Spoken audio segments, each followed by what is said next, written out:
Ayubowan, Vanakkam. I'm Vayoni Dimel.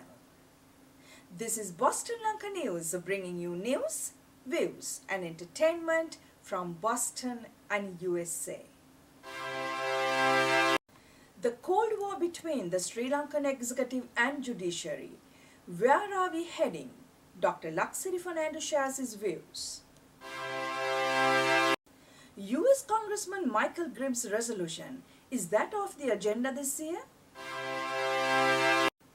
Prabakaran would have been alive if he had listened to me, lament Erick Solheim. US District Court denied the Tamil Rehabilitation Organization's motion again. Dr. Pushpa Rajini Jagoda, the host of the New York Report, the newest program of Boston Lanka.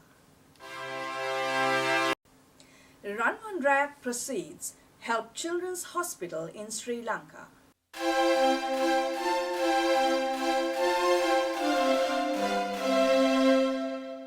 A Cold War that has been there for some time between the executive and judiciary in Sri Lanka is slowly becoming a crisis with the assault of the JSC Secretary Manjula Tilakaratne. As many independent observers point out, no one can conclusively say who attacked the JSC Secretary on that Sunday. Yet, as Reverend Madhuluave Sobita has said, there should be prompt action to arrest the attackers and to conduct an impartial inquiry. There are many doubts that the attempt was to abduct Mr. Tilakaratne and not merely to assault him. Former President Chandrika Bandaranaike Kumaratunga, who ruled Sri Lanka for 11 years, thinks that the absolute powers bestowed on the executive presidency and the abrogation of the 17th Amendment to the Constitution had compounded the situation. To discuss more about this clash, we spoke with Dr. Laksiri Fernando, former senior professor in political science and public policy at the University of Colombo. At present, Dr. Fernando is a visiting scholar at the University of Sydney, Australia.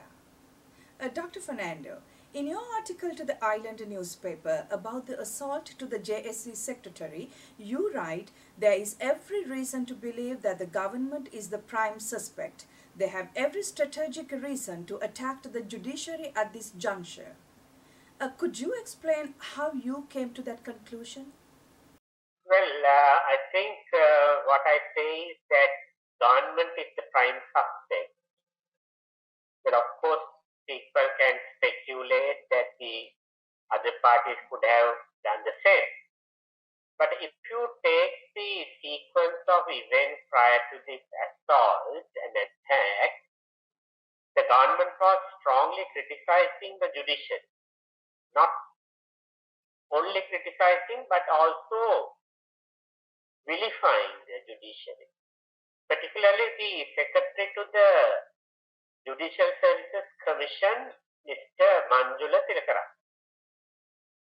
The reason being that there have been certain disagreements between the executive branch and the judiciary, particularly the commission. The government was not very happy with some of the appointment and disciplinary decisions. Those are very open.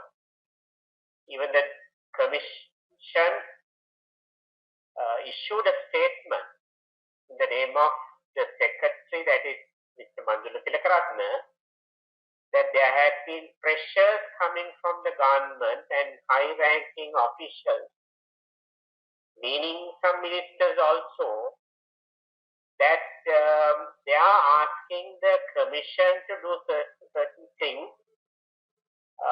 on the request of the government. There had been some kind of a, if you can say, conflict between the two branches. Therefore, that's the context. As you know, that the Judicial Service Commission issued a statement. There was a meeting with the media head at the presidential office. President himself criticized the judiciary. Therefore, that's the context. Even when you refer to a village conflict. When somebody wants to attack another person, the first thing is that you attack verbally, then you attack physically. That's the reason why I'm saying that the government is the primary suspect. Of course, there are some people who have speculated or put forward theories saying that even Manjula Tilakaratne himself must have done it. That's a very cynical theory, I would say. Of course, there are certain what you call mafia or underworld groups existing in the country. That is there. But there is no possibility of any other doing this attack because of the context. This is not a personal matter. This is a official public affair matter. That's why I'm saying the primary suspect is the government. This is not the first time that the executive branch clashed with the judiciary in Sri Lanka after independence. Do we have to view the present crisis as something that could demonstrate that we have checks and balances in our system, or is it more serious than that? Something much more serious than that. Checks and balances does not mean that there should be clashes. No. Checks and balances means that they should not follow each other in the same manner. There should be independence. There are three branches in government. You have the legislature, you have the executive, you have the judiciary. Judicial branch is a special branch which protects the fundamental rights of the people and justice and so on and so forth. Therefore, among the three branches of the government, there should be a special place for the judiciary to maintain its independence. The clashes had been there even before, especially Jayadevachan's time, as you know, that even the houses of the Supreme Court judges were attacked, stolen. But we also had a peaceful period thereafter. Of course, there had been certain biases on the part of the judiciary, political biases, I must say. That's part of the erosion of the independence of the judiciary, or checks and balances, or separation of powers. That's the situation. But clashes are not part of the checks and balances. Therefore, the situation should be considered much more serious. The Sri Lankan government has launched a campaign through the Sri Lankan embassy in the United States to lobby against the resolution 177 sponsored by the Republican congressman in New York, Michal Grimm, urging the government of Sri Lanka, the international community, and the United Nations to establish an independent international accountability mechanism to look into reports of war crimes against humanity and other human rights violations committed by both sides during and after the war in Sri Lanka. According to the Sri Lankan embassy sources, they have managed to have the resolution withdrawn from the US Congress calendar for this year. Boston Lanka contacted the Congressman Michal Grimm's Washington, D.C. office and spoke to Carol Danko, his communication director. According to Carol, the resolution needs to make minor adjustments and it will most probably get into the Congress agenda after the presidential elections. When asked about how this resolution originated last year, Carol was very candid in sharing how some members of the Tamil community in Congressman's constituency has approached him and encouraged him to bring a resolution of this nature on Sri Lanka, and Carol agreed that Congressman enjoys the support of the majority of the Tamil community in his congressional district. When Boston Lanka asked whether Congressman Grimm has ever visited Sri Lanka, she said no, Then she added if he gets an opportunity to visit Sri Lanka, most probably he would. Former Norwegian peacemaker Erick Solheim was lamenting a few weeks ago, saying that Prabakaran would have been alive today if the LTT leader had listened to him. He said the international community could not send soldiers by force to another country.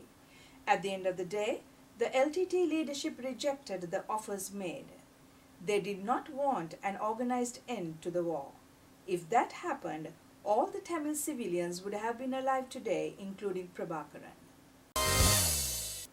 The New Jersey U.S. District Court has denied yet another attempt by the Tamil Rehabilitation Organization, TRO, to squash a civil case for damages brought by Sri Lankan victims of LTT terror, who accused the group and the disgraced former CEO of the Galan Group, Raj Rajaratnam, of aiding and abetting crimes against humanity.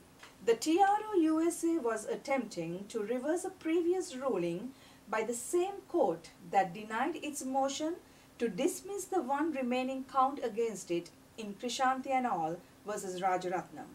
Judge Dennis M. Kavanaugh, in his June 30th ruling, said the court was not swayed by the motion which sought to dismiss a previous ruling that the TRO USO is liable for the deaths and injuries caused by 5 specific bombings by the Liberation Tigers of Tamil Eelam that occurred in Sri Lanka 2007-2008.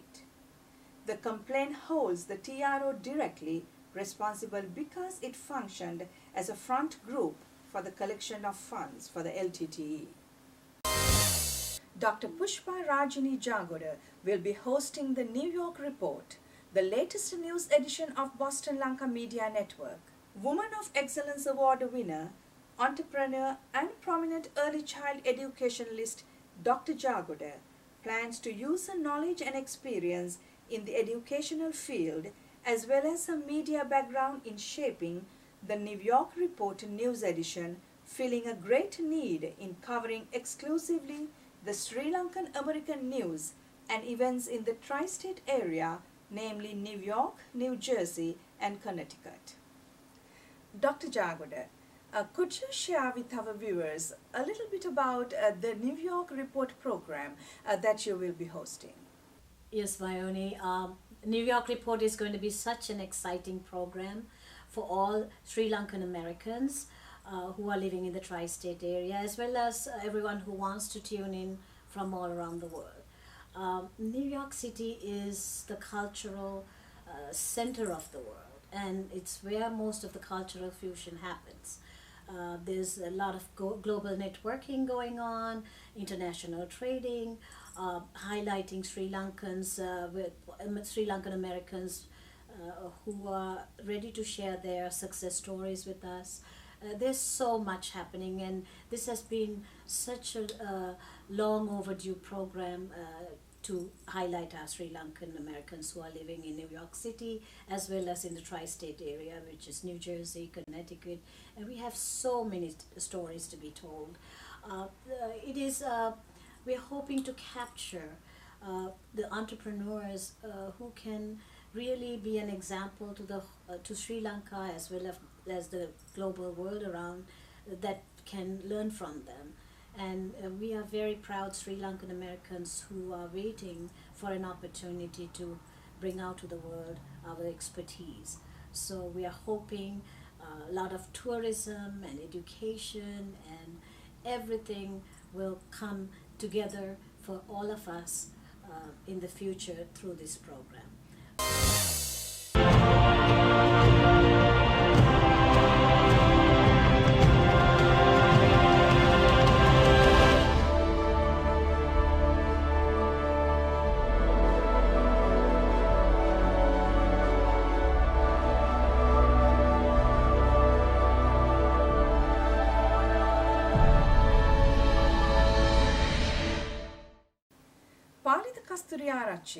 The director and choreographer of Ranwan Rayak 4, Sri Lankan cultural show that was held in Los Angeles, was in Sri Lanka recently. He was in Sri Lanka to donate $10,000, the proceeds of the show, to the Lady Ridgeway Children's Hospital in Colombo. ඇමරිකාවේ වෙසෙන ශ්‍රී ලාංකිකයෝ පිරිසක් Colombo Ridgeway ආර්ය ළමාරෝහලට රුපියල් දසලක්ෂයක් පරිත්‍යාග කරති. එම මුදල dengue පරීක්ෂණ නව යන්ත්‍රයක් මිලදී ගැනීමට යොදා ගැනේ. මුදල් පරිත්‍යාග කිරීමේ උත්සවය ළමාරෝහලේදී අද උදේ පැවැත්වින. මෙය ආසියාවේ හොඳම ළමාරෝහල බවට උසස් කිරීමේ ප්‍රතිසංවර්ධන ව්‍යාපෘතියට සමගාමීව නව යන්ත්‍රය මිලදී ගැනේ. ඇමරිකාවේ ලොස් ඇන්ජලිසී වෙසෙන ශ්‍රී ලාංකිකයන් පසුගිය ජූනි මාස සංවිධානය කළ රන්වන් රයක් ගීත ප්‍රසංගයේ ආදායම රෝහලට පිරිනැමින. ප්‍රවීණ සිනමා නිලි සබීතා පෙරේරා මහත්මියද මේ අවස්ථාවට එක් වූාය. රන්වන් රයක් අධ්‍යක්ෂ පාලිත කස්තූරිය ආරච්චි මහතා රිජ්වේ ආර්ය ළමාරෝහලේ අධ්‍යක්ෂ වෛද්‍ය රත්නසිරි හේවගේ මහතා වෙත චෙක් පත බාර දුන්නේය. That concludes our news edition. We meet you again with another news edition of News, Views and Entertainment from Boston and USA. Till then, goodbye.